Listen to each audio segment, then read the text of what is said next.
दोस्तों, महालक्ष्मी बहुत प्यारी है। हमारे जीवन में दुख, दरिद्रता, तकलीफ और परेशानी को समाप्त करती है। अगर आज आपने शरद पूर्णिमा पर यह उपाय कर लिया और इस वीडियो को देख लिया, तो आपकी तमाम परेशानी अपने आप खत्म हो जाएगी। आपको किसी और वीडियो को देखने की जरूरत नहीं पड़ेगी। इस वीडियो में शरद पूर्णिमा की संपूर्ण जानकारी आपको मिल जाएगी। आप कहीं मत जाना, बस भरोसा रखें। दोस्तों, क्योंकि मैंने शुरू में ही बताया है, इस शरद पूर्णिमा पर यह वीडियो आपका भाग्य बदल देगी। आपके भाग्य पर चमकते सितारे की तरह चार चांद लग जाएंगे। दौलत चुंबक की तरह नहीं, बरसात की तरह आपके घर में बरसेगी। दोस्तों, शरद पूर्णिमा की रात क्यों बनाई जाती है खीर? जाने इस खीर को खाने के लाभ एवं शरद पूर्णिमा की संपूर्ण जानकारी। दोस्तों, शरद पूर्णिमा के दिन इस जानकारी को आप बिल्कुल भी मिस मत करिएगा। इस वीडियो को देखने के बाद आपको अन्य वीडियो देखने की जरूरत नहीं पड़ेगी। ध्यान से देखना। देखिए, शरद पूर्णिमा पर खीर बनाने की परंपरा काफी समय से चली आ रही है। रात को चंद्रमा की रोशनी में दूध से बनी खीर रखी जाती है और फिर उससे मां लक्ष्मी को भोग लगाकर सुबह प्रसाद के रूप में सभी लोगों में बांटा जाता है। तो आज हम आपको बताने जा रहे हैं कि यह जो खीर है, इसे खाने से क्या लाभ होता है। वास्तव में हमें शरद पूर्णिमा के दिन चांद की रोशनी में क्यों खीर रखना चाहिए, सारी जानकारी इस वीडियो में विस्तार से बताऊंगा। तो आश्विन मास की पूर्णिमा को शरद पूर्णिमा कहते हैं और यह इस साल 2024 में 16 अक्टूबर को पड़ रही है, जो कि बुधवार का दिन है।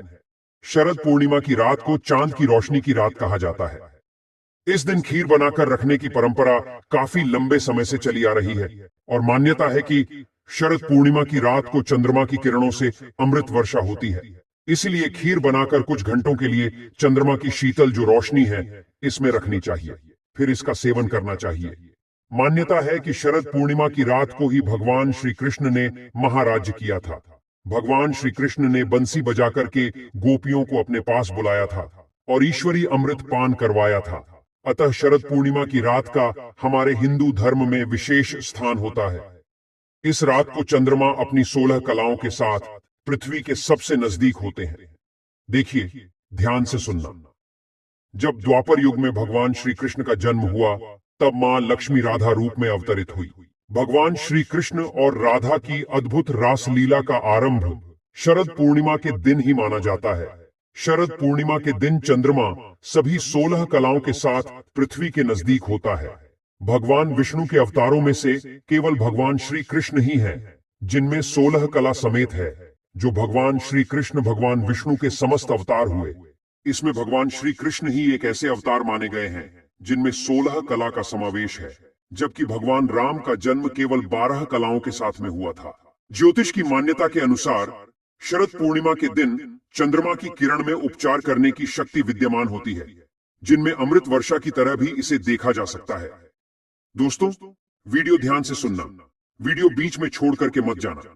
अभी तक वीडियो को लाइक नहीं किया तो वीडियो को लाइक कर चैनल को सब्सक्राइब जरूर करना और कमेंट बॉक्स में जय माता लक्ष्मी जरूर लिखना। आज मैं आप लोगों को यवन प्राप्त करने का आजीवन कभी भी बुढ़ापा नहीं आएगा, ऐसा तरीका इस वीडियो के माध्यम से शरद पूर्णिमा के दिन प्राप्त किया जाने वाला तरीका बताऊंगा, जो कि दशानन रावण स्वयं करते थे।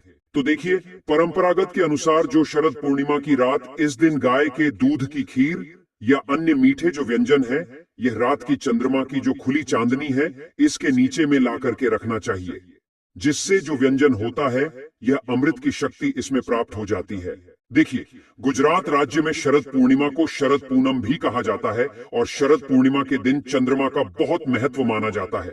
जो व्यक्ति पूर्णमासी उपवास का संकल्प लेता है, ऐसे व्यक्ति शरद पूर्णिमा के दिन से उपवास प्रारंभ करते हैं और ऐसा माना जाता है कि इसी रात के बाद मौसम बदलने लगता है, सर्दियां शुरू हो जाती हैं तथा मंदिरों में पूजा अर्चना करने की जो खुलने का समय होता है, बंद होने का समय होता है, इसमें परिवर्तन हो जाता है। शिव भक्तों के लिए शरद पूर्णिमा का विशेष महत्व होता है। मान्यता है कि भगवान शिव और माता पार्वती के पुत्र जो कुमार कार्तिकेय हैं, यह शरद पूर्णिमा के दिन ही उनका जन्म हुआ था। इसी कारण इसे कुमार पूर्णिमा के नाम से भी जाना जाता है। दोस्तों, लंकापति रावण शरद पूर्णिमा की रात जो चंद्रमा की किरण होती है, इस किरण को दर्पण के माध्यम से अपने नाभि पर ग्रहण करता था, अपने नाभि पर डालता था और इसे ग्रहण करता था और इस प्रक्रिया से उसे पुनर्यवन की शक्ति प्राप्त होती थी। इसलिए आपने देखा होगा, रावण काफी उम्र चार चौकड़ी राज करने के बाद भी, 16 युग जीने के बाद भी उनका शरीर रोगों से मुक्त रहा, दोषों से मुक्त रहा एवं यवन से भरे हुए थे। तो अगर आप भी चाहते हैं, जैसे कि आप जो है पुनर्यवन प्राप्त करना चाहते हैं, आप चाहते हैं कि आजीवन आपको बुढ़ापा ना आए, तो आप जो है अपनी नाभि पर शरद पूर्णिमा की किरणों को पड़ने देना। बिल्कुल ही आजीवन आपको बुढ़ापा नहीं आएगा। लेकिन यह भी कहा गया है, शरद पूर्णिमा की रात 10 बजे से लेकर के मध्य रात्रि 12 बजे के बीच में अगर कोई भी व्यक्ति कम वस्त्रों में घूमता है, ज्यादा वस्त्र नहीं पहने होता है, तो हो सके तो सभी वस्त्रों का त्याग कर देना चाहिए, कम ही वस्त्र पहन करके घूमना चाहिए। तो ऐसे व्यक्ति को ऊर्जा की प्राप्ति होती है, ऐसे व्यक्ति को बुढ़ापा नहीं आता, ऐसे व्यक्ति को रोग एवं दोष छू भी नहीं पाते। तो आप जो है यह उपाय करके देख सकते हैं। पौराणिक मान्यता के अनुसार शरद पूर्णिमा के दिन माता लक्ष्मी का अवतरण हुआ था। जी हाँ दोस्तों, जब समुद्र मंथन हुआ था, तो समुद्र मंथन में जो माता लक्ष्मी है, इनका जन्म इस समुद्र मंथन से शरद पूर्णिमा के दिन ही निकली थी, और समुद्र मंथन से इस दिन अमृत भी निकला था। ब्रह्मदेव ने इंद्रदेव को कहा कि प्रत्येक वर्ष में आने वाली शरद पूर्णिमा के दिन आप बिल्कुल ही अपने किरणों के माध्यम से पृथ्वी लोक पर, भूलोक पर अमृत वर्षा जरूर करना। और यह जो अमृत वर्षा है, स्वयं चंद्रदेव अपनी किरण के माध्यम से पृथ्वी लोक पर करते हैं। इस अमृत वर्षा से लोग रोग एवं दोषों से मुक्त होते हैं। इसलिए शरद पूर्णिमा की रात्रि कम वस्त्रों में हमें घूमना चाहिए। इससे हमारे शरीर में यवन हमेशा प्राप्त होता है। मैं आप लोगों को वीडियो के आखिर में इसका और जबरदस्त चमत्कारी प्रयोग बताऊंगा, जिससे आप आजीवन यवन शक्ति प्राप्त करें रहेंगे, आपको बुढ़ापा नहीं छू पाएगा। तो चलिए इस वीडियो में जानते हैं शरद पूर्णिमा की रात क्या करें और क्या ना करें। अभी तक वीडियो को लाइक नहीं किया है तो वीडियो को लाइक कर दीजिए और वीडियो को ध्यान से देखना। अधूरा ज्ञान हमेशा खतरनाक साबित होता है। दोस्तों, वीडियो को बीच में छोड़ करके जाते हैं तो इसमें आपको ही नुकसान होता है, क्योंकि हो सकता है आज मैं आप लोगों को जो जानकारी बता रहा हूं, यह जानकारी आपको आने वाले समय समय में ऐसा फायदा पहुंचाए जिसकी आप कल्पना भी ना कर सके। अर्थात इस जानकारी से हो सकता है आपका भला हो जाए, आप जो है आजीवन यवन को प्राप्त करें, आपको बुढ़ापा न छुए। तो शरद पूर्णिमा की रात क्या करें क्या ना करें, तो देखिए ध्यान से सुनना। जो शरद पूर्णिमा की रात है, इस दिन नेत्र ज्योति बढ़ाने के लिए ध्यान से सुनना। शरद पूर्णिमा की रात 15 से लेकर के 20 मिनट तक चंद्रमा को देखने का अभ्यास करना चाहिए, कम से कम 15 से 20 मिनट तक। इस दिन अगर आप चंद्रमा को देखते हैं, बिल्कुल ही ध्यान से देखते हैं, आप अपने जो नेत्र की पलक है इसे बंद नहीं करते, तो आपकी आंखों की ज्योति काफी बढ़ जाती है, दिन जैसी दृष्टि प्राप्त हो जाती है। ऐसा हमारे धर्मशास्त्रों में लिखा है। दोस्तों, हो सके तो शरद पूर्णिमा की रात को सुई में धागा पिरोने का अभ्यास करना चाहिए, इससे नेत्र की ज्योति बढ़ती है।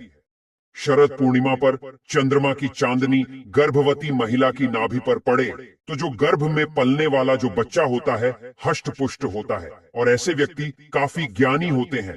ऐसे जो बच्चे होते हैं शरीर से एवं पुष्ट हो जाते हैं, और यह पहलवान जैसे इनके शरीर में हजारों हाथी के जैसा बल आ जाता है। दोस्तों, हमारे धर्मशास्त्र कहते हैं इस दिन यौन संबंध से दूर रहना चाहिए। ऐसा माना जाता है कि इस दिन संबंध बनाने से जो बच्चे पैदा होते हैं वो विकलांग होने की आशंका रहती है, तो इस बात का थोड़ा सा विशेष ध्यान रखना। चलिए इस वीडियो में जानते हैं कि शरद पूर्णिमा के दिन क्यों खाते हैं खीर, और वास्तव में हम जो खीर रखते हैं इसे खाते हैं तो हमें क्या फायदा मिलता है, यह भी जानना जरूरी है। तो देखिए ध्यान से सुनना दोस्तों। कहते हैं कि इस दिन आसमान से अमृत किरणों का आगमन होता है। इन किरणों में कई तरह के रोग नष्ट करने की क्षमता होती है। ऐसे में जहां इन किरणों से बाहरी शरीर को लाभ मिलता है, वहीं शरीर के भीतरी अर्थात आंतरिक अंगों को भी यह लाभ पहुंचाने का काम करते हैं।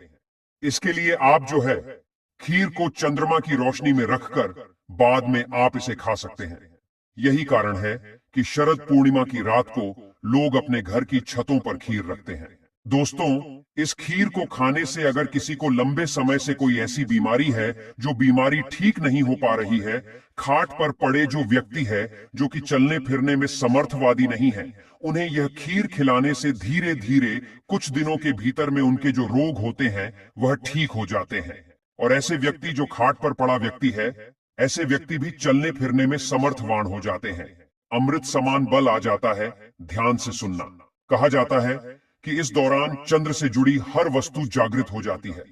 देखिए, दूध भी चंद्रमा से जुड़ा होने के कारण अमृत समान बन जाता है, जिसकी खीर बनाकर खाने से चंद्र प्रकाश में रख करके दूध संबंधी जो भी चीज होती है, जैसे आप खीर को ही रख लीजिए या फिर पेड़ा को रख लीजिए, दूध से बनी कोई भी वस्तु रखते हैं और अगर चंद्र से जुड़ी कोई भी वस्तु खाते हैं तो यह अमृत बन जाता है, बिल्कुल चंद्रमा के प्रकाश में होने के कारण।